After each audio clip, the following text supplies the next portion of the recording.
Hello, hello. All right, I believe we are live. Welcome to everybody. Going to go over some stories for tomorrow's show, take questions, all of that stuff. I'm actually doing the stream today not from my mobile phone, but instead through my actual HD webcam and Blue Yeti mic. So I think that will be better. I believe anyway. Who knows? At this point, it's anybody's guess. There's crazy breaking news. So today on the show, we did this story about how parts of that blackmail dossier about Donald Trump are actually true. So Trump wrote the entire thing off as fake news at the beginning, said it's all fake, nobody was briefed on it, it's all completely fake, right? Then we found out, okay, well, no, actually the dossier does exist, but Donald Trump insists nobody was briefed about it and the content is all fake news. Then we found out, oh no, actually Trump and Obama were briefed about it and the dossier does exist, but the content of it isn't true. And then now we know that actually some of the content is true. I don't know if the urine fetish stuff is true. That hasn't been corroborated. But at least we know now that some of the conversations that the dossier claims took place.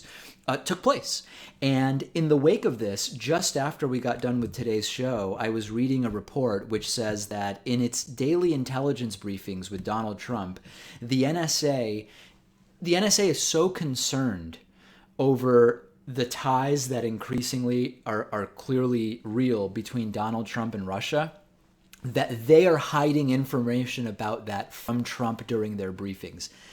If you're Congress and you're being told that intelligence is hiding information from the president because it relates to the president's relationship to Russia, it might be time to start a legitimate investigation, right? I think that this is sort of a sign that it's time to start looking into that.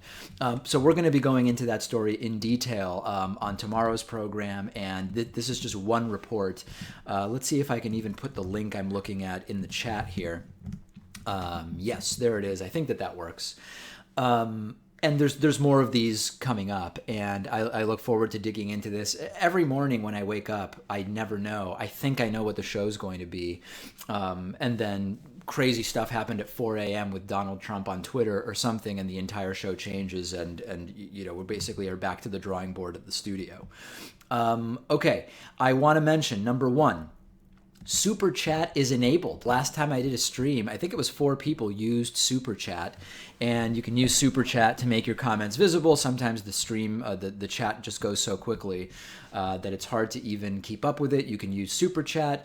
Also, we'll be doing live shout outs and thank yous to anybody who signs up at davidpakman.com/membership during the stream. Last time we had a whole bunch of people doing that. You can use the coupon code IVoted17 to get a discount. And on that note, big shout out to Corey Kennedy, who I see just signed up for membership at davidpakman.com/membership, whether you pay full price or use the coupon code IVoted17. I don't care. Any new members during the live stream, live shout outs and thank yous. Let's get to some of the other stories we're going to be looking at tomorrow. The Donald Trump approval rating is continuing to just fall off a cliff. Gallup does this daily tracking poll. They've been doing it for decades. Obviously, some people say, well, we can't trust any polling because polling was wrong during the election. Number one, the premise is false, and number two, the conclusion is false. Number one, the premise being false, the average of polling, most polls had Hillary Clinton winning the popular vote by somewhere between 2 and 4 points.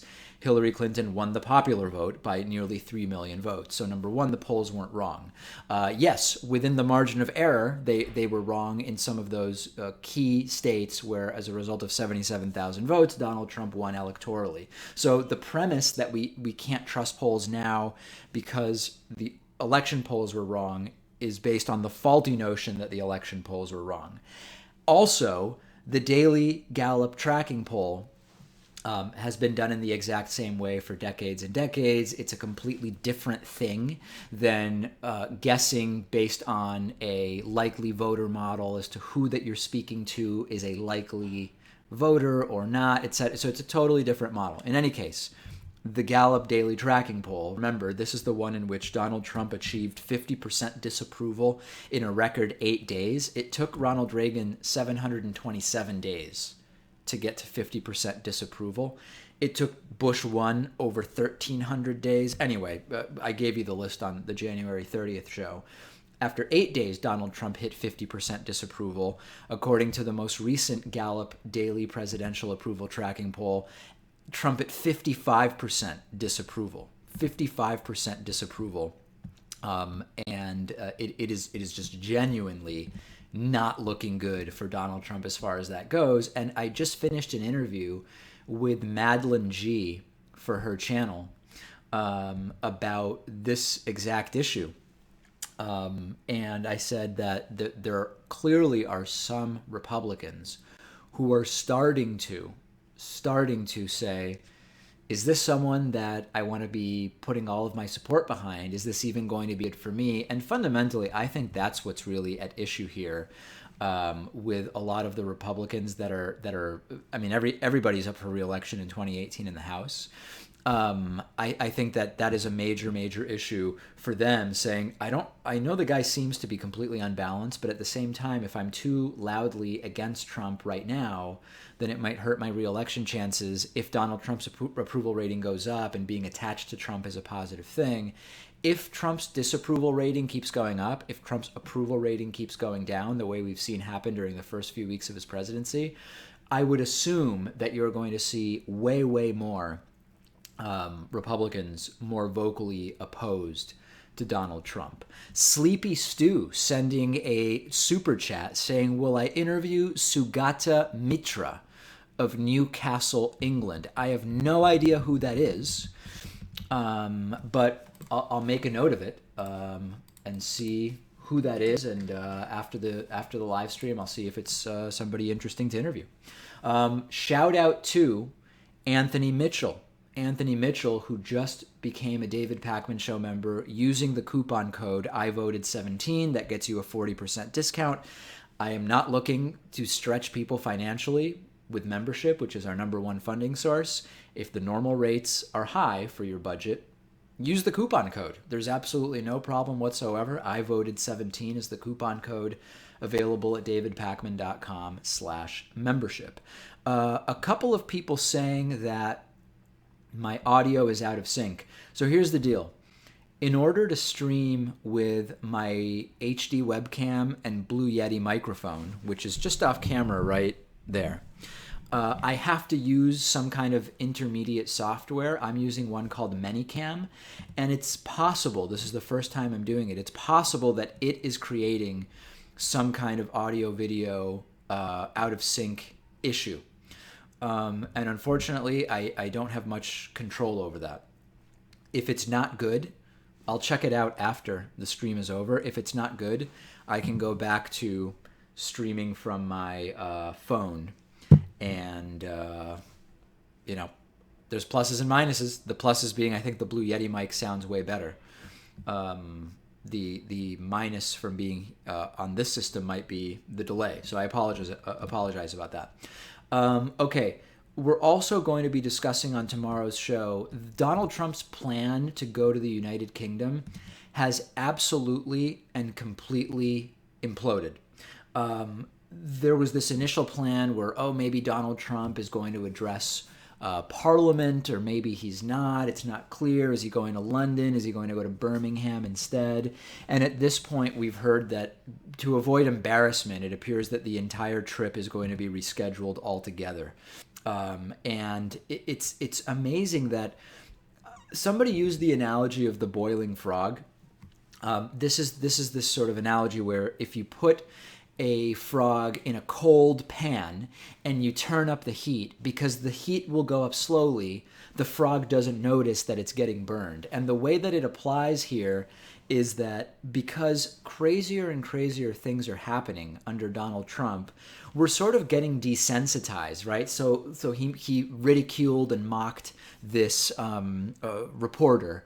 and it was completely shocking and whatever, but then it fell into the background because then he was doing the grab him by the pussy video, and 16 women or 12 women or whatever number it was accused Donald Trump of sexual assault. So then the making fun of the disabled reporter sort of fell backwards. And the 3 weeks or however many weeks, I guess it's been, about 3 weeks since Donald Trump took office, it's been such constant chaos and insanity and scandal after scandal and embarrassment after embarrassment that I think there's been a sort of desensitization to the insanity of what is going on here. I mean, what I started with here was that the NSA is reportedly hiding information from Trump during intel briefings. Remember, this is the guy who supposedly needs to know everything so that he can make national security decisions that keep people safe.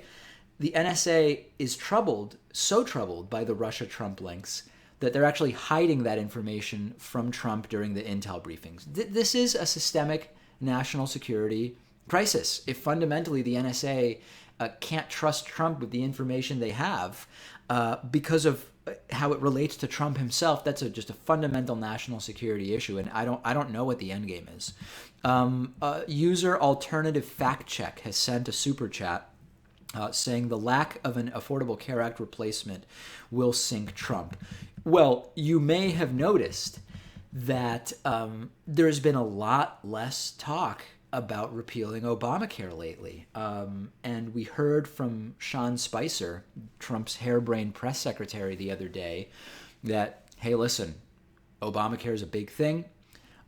It's going to take a while, could take a year to come up with a replacement. And it's really stunning to me, the level of incompetence that you must be experiencing.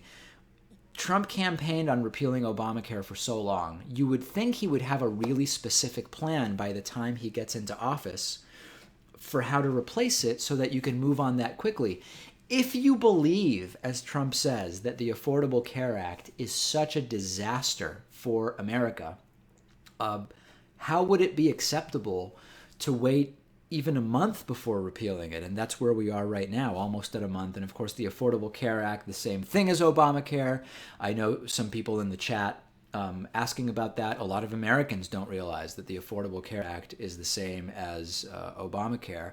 And this is part of the problem. Even Trump supporters, when you ask them, do you like keeping up to 26-year-olds on their parents' insurance? They mostly like it. Do you like barring health insurance companies from denying coverage based on pre-existing conditions?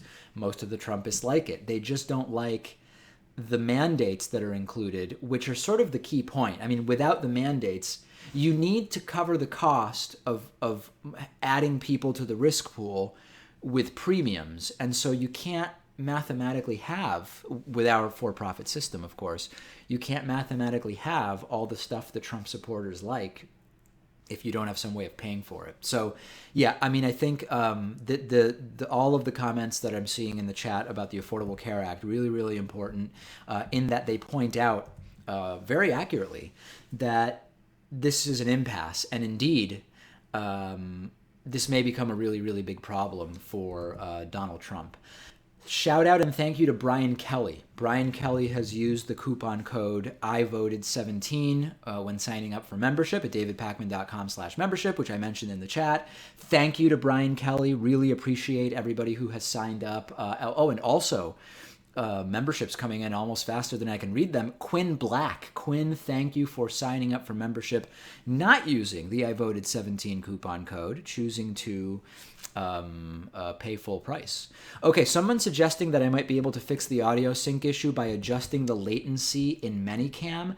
I don't know how to do that. So if someone tells me how to do that, I would be glad to do it. But maybe you can send me some specific information, and maybe that'll get the audio and video to match up. I know that can be really, really annoying. So I apologize about that. Okay, I had a couple other things that I wanted to discuss here. Let me pull those up. And in the meantime, questions, comments, etc. Glad to take them. Talk already about a little bit of those programs. Oh, okay. Here's something else I'm doing. the David Pakman Show, as many of you know, has been going through changes. We did a fundraiser. We're going to be doing new stuff. And in the Trump era, just everything sort of seems to have exploded in terms of interest in a lot of the issues that we're talking about. One thing I'm doing is to try to get a sense of what it is people like, but just as importantly, don't like about the show. I've put together a very short survey, which is at davidpakman.com/survey. And whether it's now or later, if you were able to take that survey, I would really, really appreciate it so that we can get some information about what people like, don't like about the show. There's a couple questions about what platform you most, and I can't imagine that this would take you more than 90 seconds at the most. davidpakman.com/survey. And take care of that. Brody Andrew Mulligan has sent a super chat where he says, what does he say? Could intel withheld increase the risk of terrorism? Absolutely. If agencies like the NSA are withholding information from the president because they are concerned about what might happen if they present him with that information, then absolutely, that's a national security risk fundamentally, and it's an absolute and utter disaster that needs to be dealt with. So yeah, like I said, it is the current intelligence situation, which includes the NSA allegedly withholding info from Trump, as well as Trump not reading anything that's more than a few bullet points and some maps on a single page, as we reported today, that increases the risk of the U.S. being victimized by terrorism.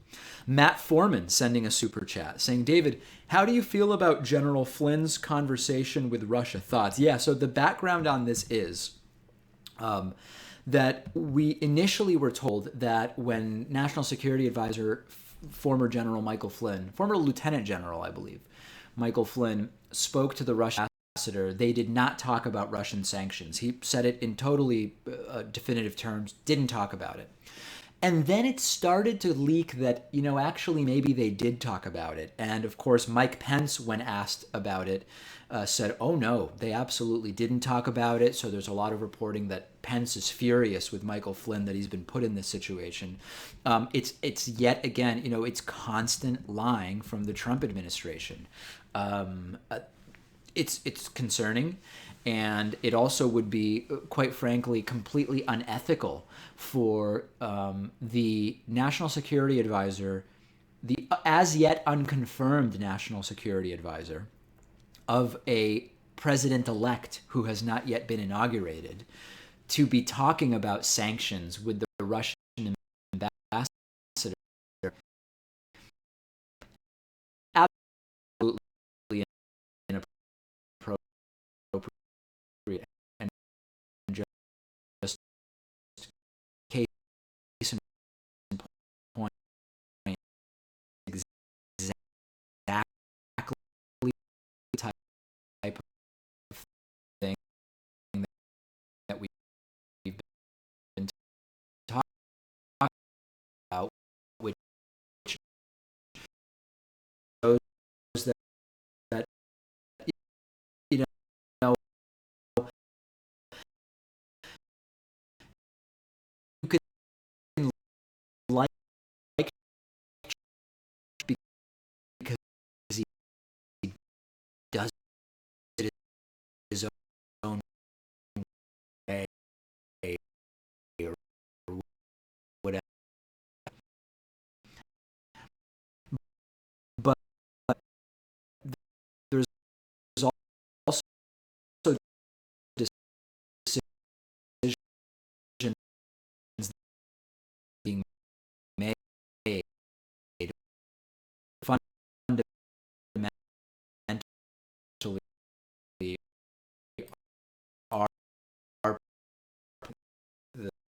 Deborah Case has just signed up for $1 a month membership at davidpakman.com.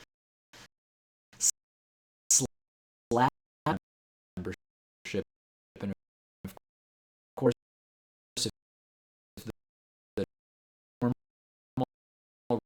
rates,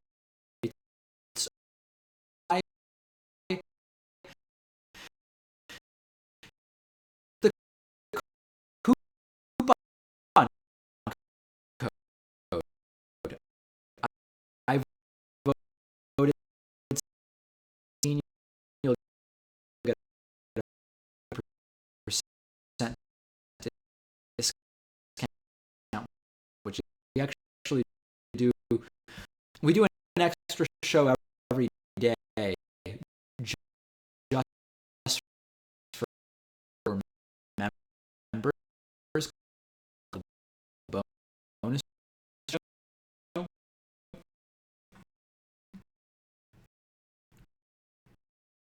or behind the stuff,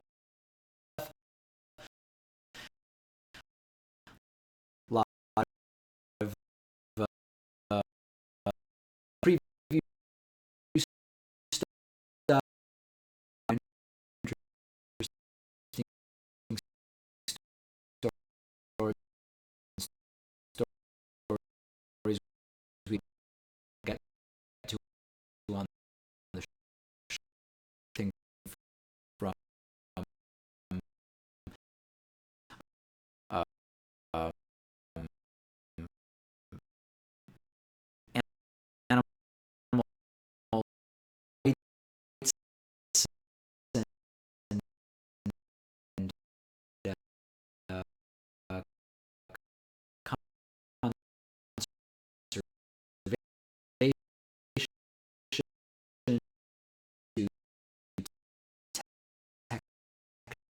technology and a whole bunch of other stuff.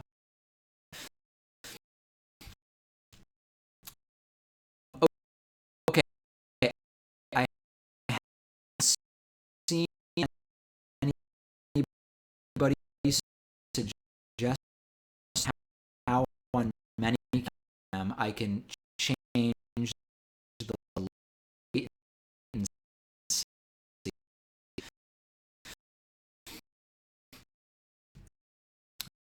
Uh, um,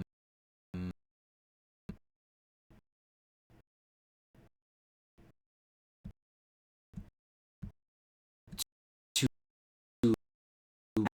match up the audio with the video. So if anybody knows about that, by all means, know. I do want to point something I chat. This is, I've talked about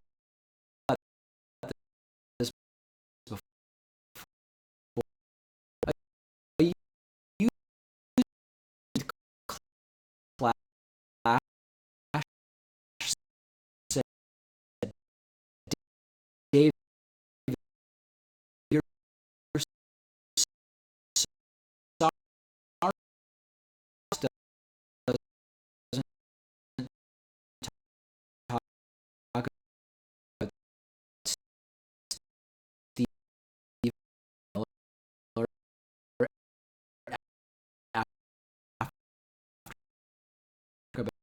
about Flynn.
We are also going to discuss tomorrow the NSA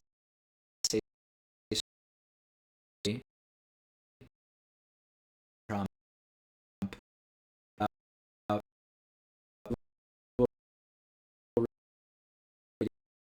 reading told Trump it.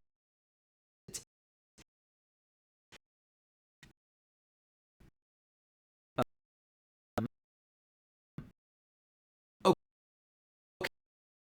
okay. This is a reading our New York Times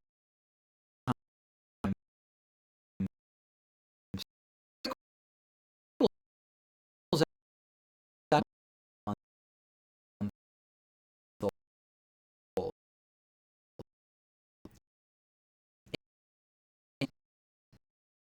It, it's how did the business model of and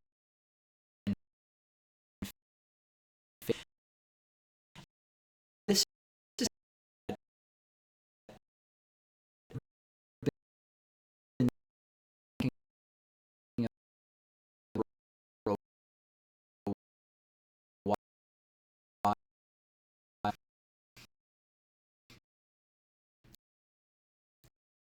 so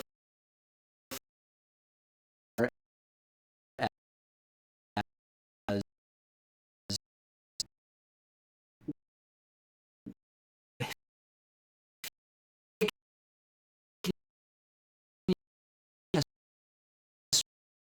a way to criticize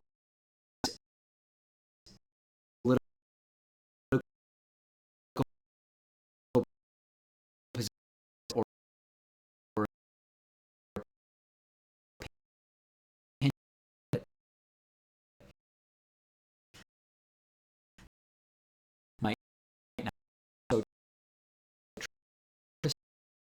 start using isn't the truth is and call it and there's a really, really in the fight fake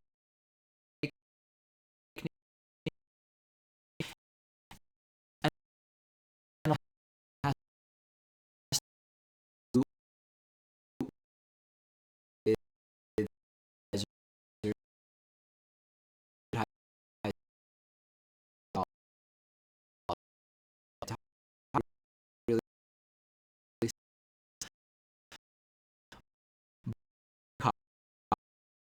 or candidate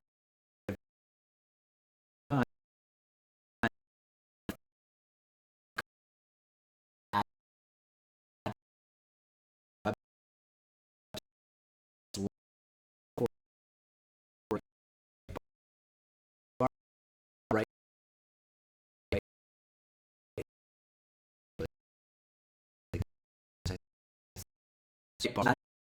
just I not know right again ads and then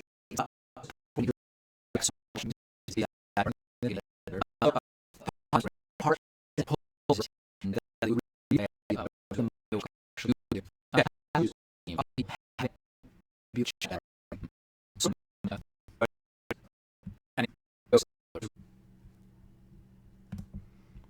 Are we back? I believe we are back. I'm not sure if that worked, but I believe that we are indeed back. Anybody? Can anybody let me know? I believe we're back. Okay.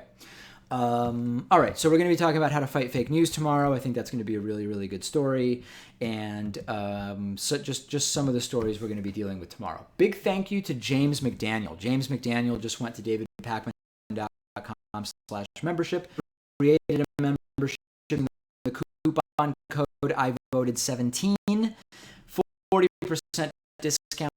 Thank you to James McDaniel.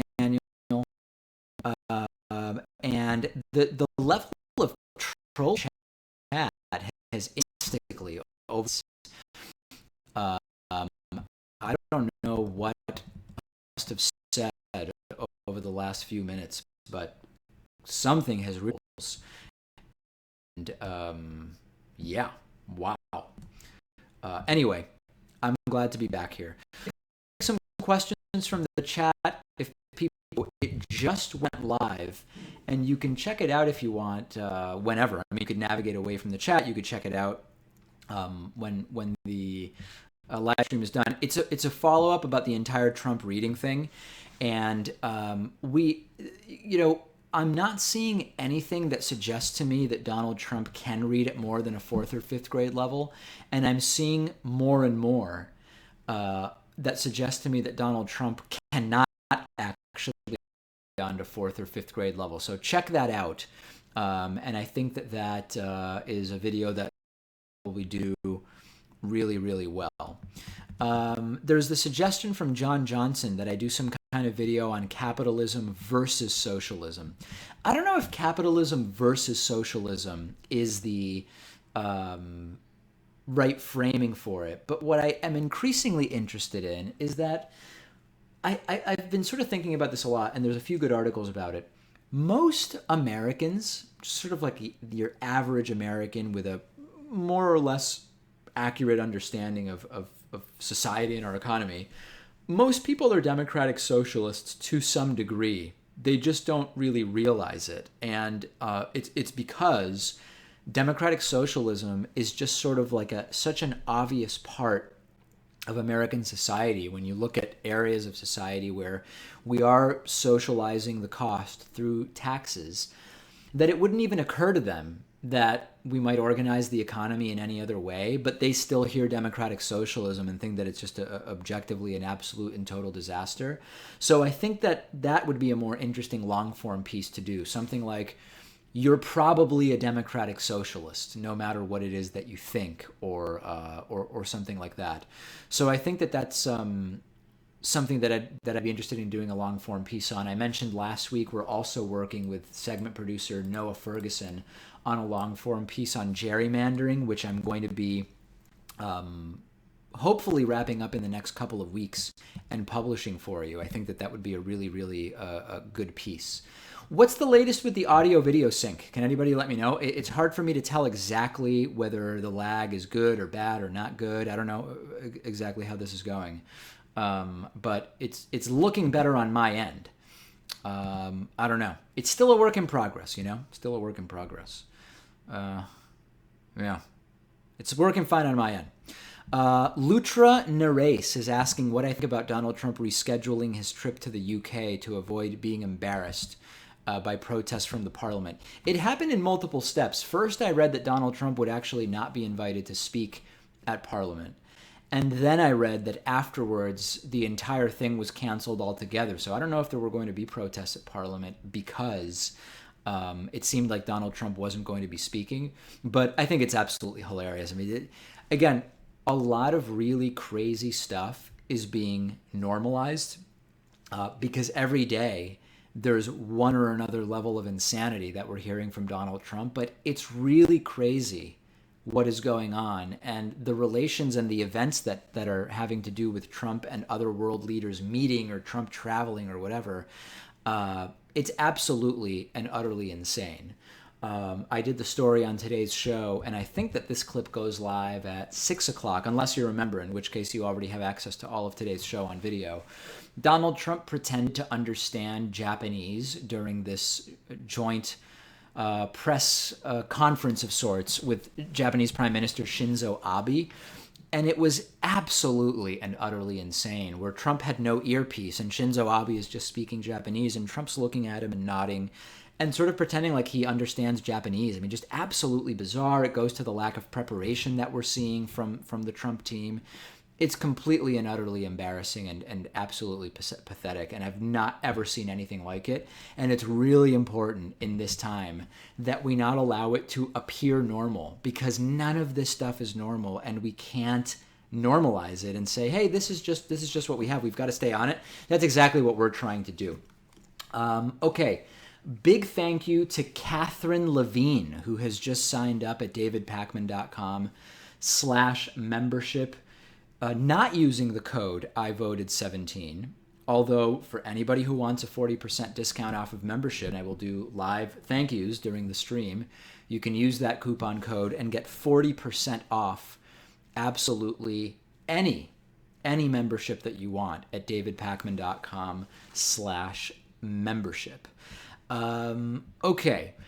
A lot of people talking to me about Stephen Miller. They want me to talk about Stephen Miller. I actually don't know what the latest news is about Stephen Miller, the Trump spokesperson. Let's see if I check my Google News. What is it that people want me to talk about? Okay, it seems like Stephen Miller said something crazy and Joe Scarborough schooled him in some way. Okay, might be an interesting story. This is not a story that I was aware of. In the weeks since Trump's disastrous no, but I asked how to legally ban Muslims, so it's not a Muslim ban. 31-year-old advisor Stephen Miller is enjoying fame.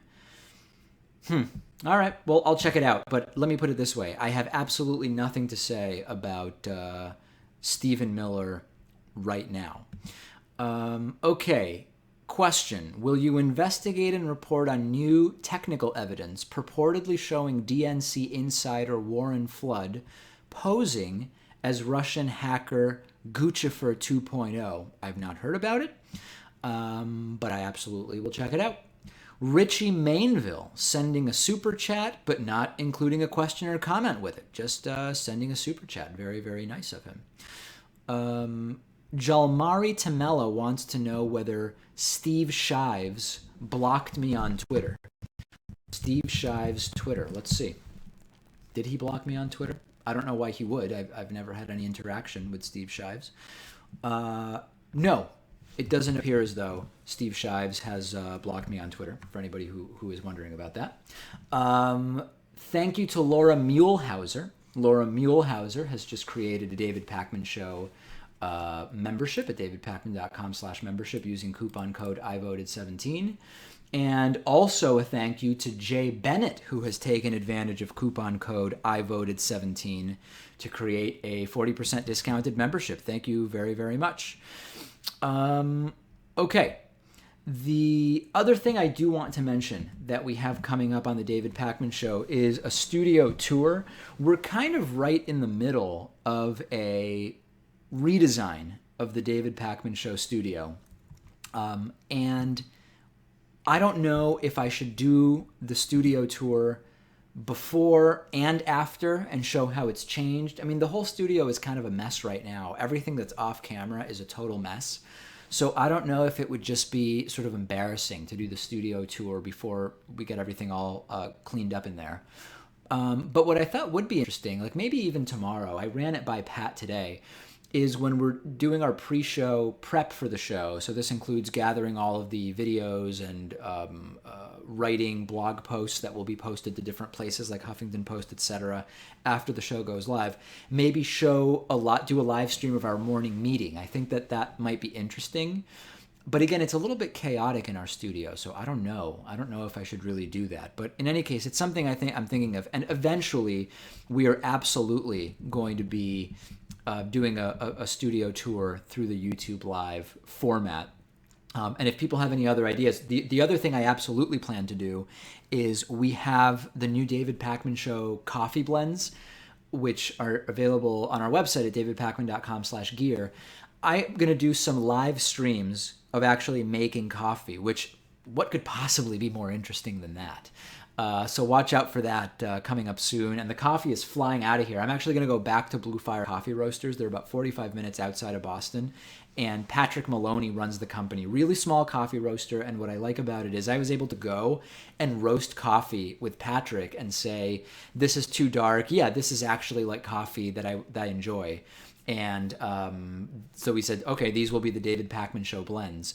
I want to go back out there and maybe even do a stream from Blue Fire Coffee Roasters, which I think would be really, really cool.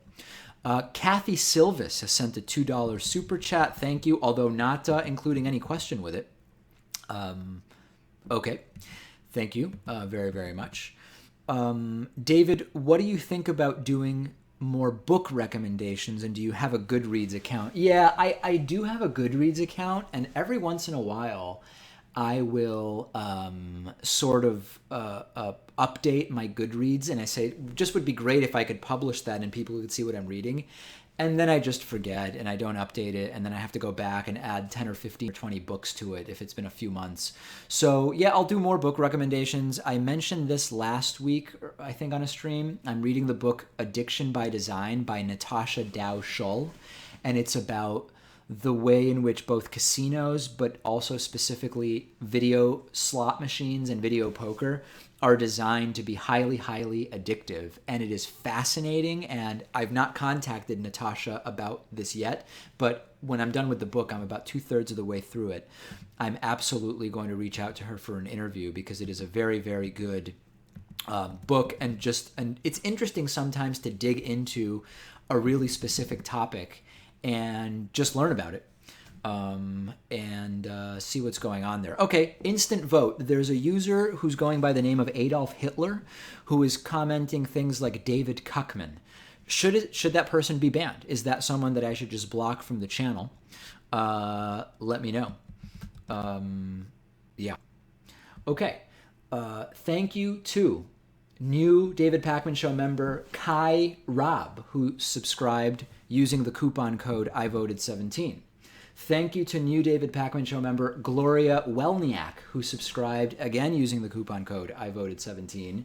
And also thank you to Joe Edwards, who just subscribed also using coupon code IVoted17. And also thank you to Tate Dalzell, who has sent not a $2 US super chat, but a $2 Australian super chat. Okay, let's see. People saying whether Adolf Hitler should be banned. Yes. We have one no, another yes, a yes, a yes, a no, a yes, a yes. Yeah, I think Adolf Hitler is going to be banned. Why allow it? Just doesn't really make any sense. So bye-bye to Adolf Hitler. He knew me only as a cuck and is already gone. Here's a good question from Gottschalk of Orbase. Okay. I'm sure I butchered that. What historical period am I most interested in? I've sort of dealt with this before. I am most interested in prehistory, and I've read it's a short history of prehistory. I think that's the name of the book. And it's interesting to me, the idea of how can we piece together what human history was like before we had writing, and this includes the earliest forms of hieroglyphics, etc. So I think that's most interesting to me, just as long ago in the existence of modern humans. And of course, do we have 5, 8, 10,000 years of some kind of more specific visual history of sorts, if not written, pictorial? Modern humans been around for about 250,000 years. So that's the period I'm super interested in. Aphelios, I believe is the username, has sent a $5 super chat saying, glad to see you use my thumbnail for the show today. I'm a big fan. Yes, I think that Aphelios is referring to the Donald Trump holding a Reading for Dummies book. I believe that's who Aphelios is. Great work on it. Really, really liked it. We have another super chat somewhere here from Ryan Couture, who says, why wait for decriminalization over legalization when you can't... why for decriminalization over legalization when you can't tax and regulate it? Okay, this is a good question. I prefer legalization of marijuana. And there's other drugs on the list of drugs where I favor legalization, although there are some drugs, I've not yet fully formed my position on this. I could be convinced that there are some drugs that should be decriminalized, but not necessarily legalized, but I'm still flexible on that. I'm not totally sure. Decriminalization is easier to achieve in many cases than legalization, and I think because of that, if legalization is just not a reasonable option immediately or in the near future, I think decriminalization is a logical in between, or a logical way to go, at least with regards to how it impacts the war on drugs, etc. So yeah, I mean, generally I'm a legalization guy, but I don't think there's anything wrong with pushing for decriminalization if it seems like legalization is just going to be difficult. Suggestion that I interview Robert Reich. Is it Reich or Reich? I never remember. Is it Third Reich and Robert Reich or vice versa? I don't know. But we've tried to get an interview with Robert Reich, and he's never responded. I would love to have him on. If anyone is in contact with him, by all means, please let him know. We would like to interview him. Rebecca Starovich has weighed in heavily on the issue of media blocking people who are trolling the chat by saying, feel free to block those when you want. This isn't a democracy.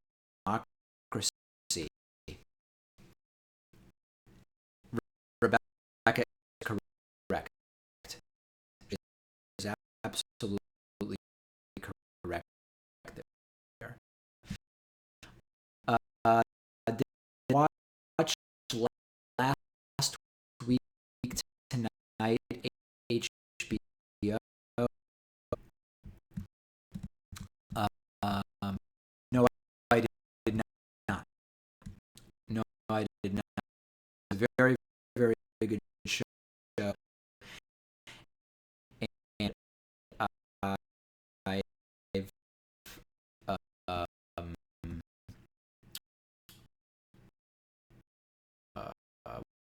watched several episodes of. I call attention to the user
that's just not how it works. You know, we can't hostage because your position, and then if I change my view, if you, someone else could throw and say I've got to change it back. It's crazy. And Flash has continued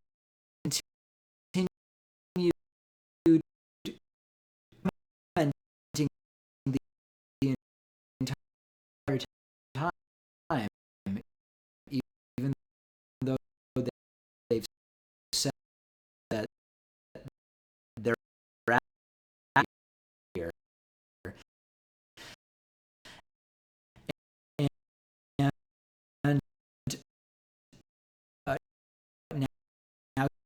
saying you lost a really good fan, you ignorant bastard.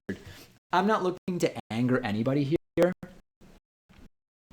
but I think most people would agree.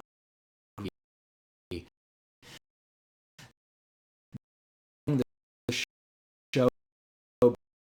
based on the ultimatums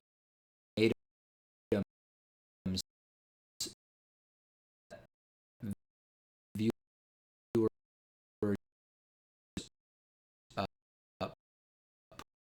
put forward is a great way to really run the show. But this all sort of explains why I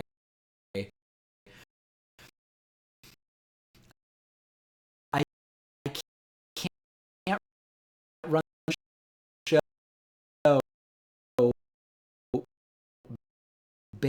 based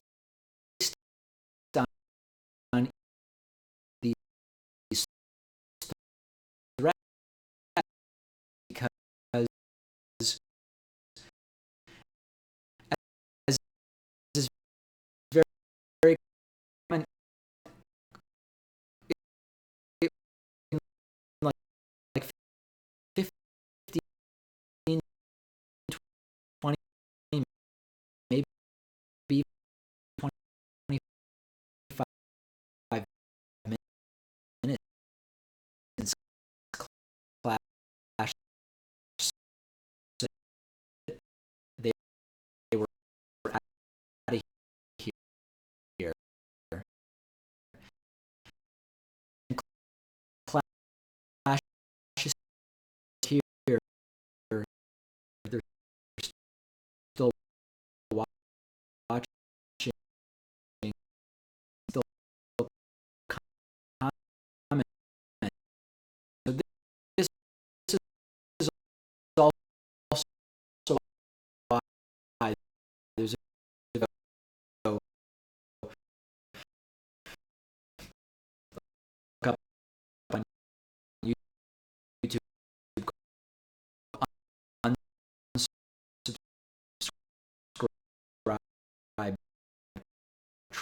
troll people that if they're even subscribe to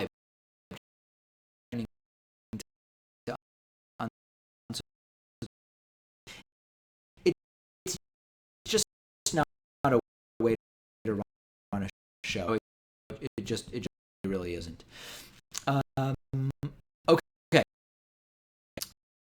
Uh, let's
Stephen Miller video, because a lot of people are commenting saying Stephen Miller video. I will after this,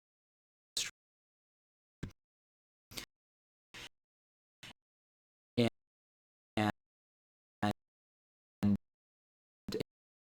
if it's I, I will absolutely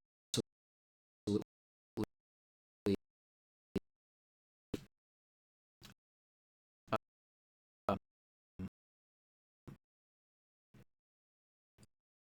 uh,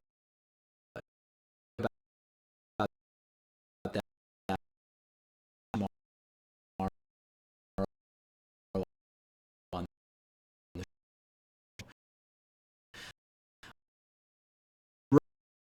road. And Mulligan, you know, when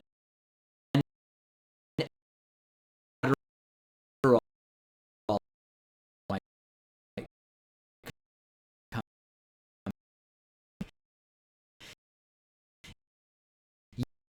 yeah, there, my dad's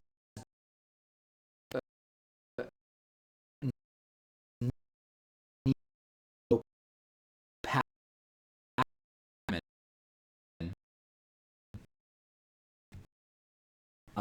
um,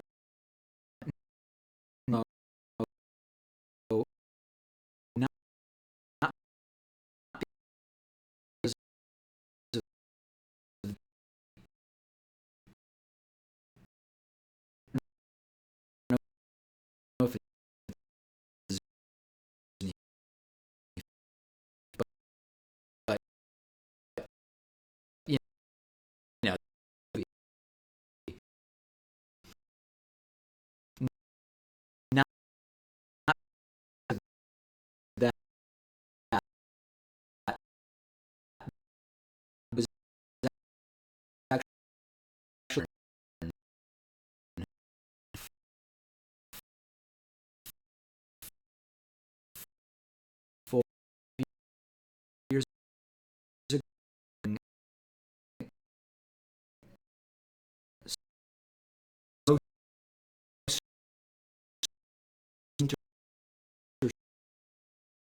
question, which we're going to answer next week,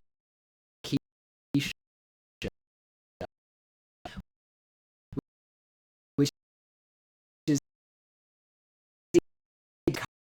Kyle News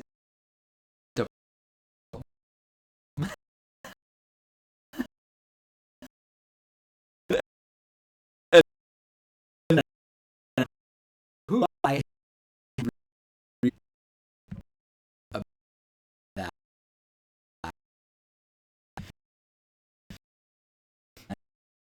And not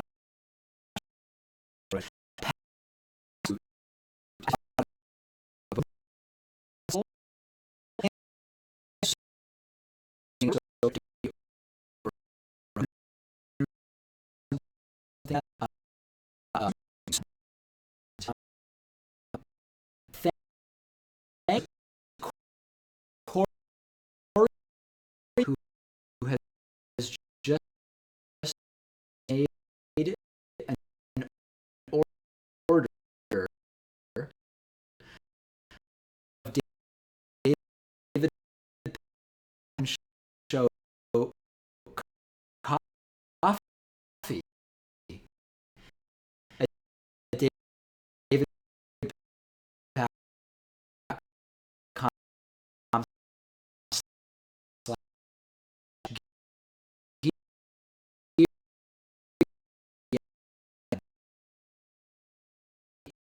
David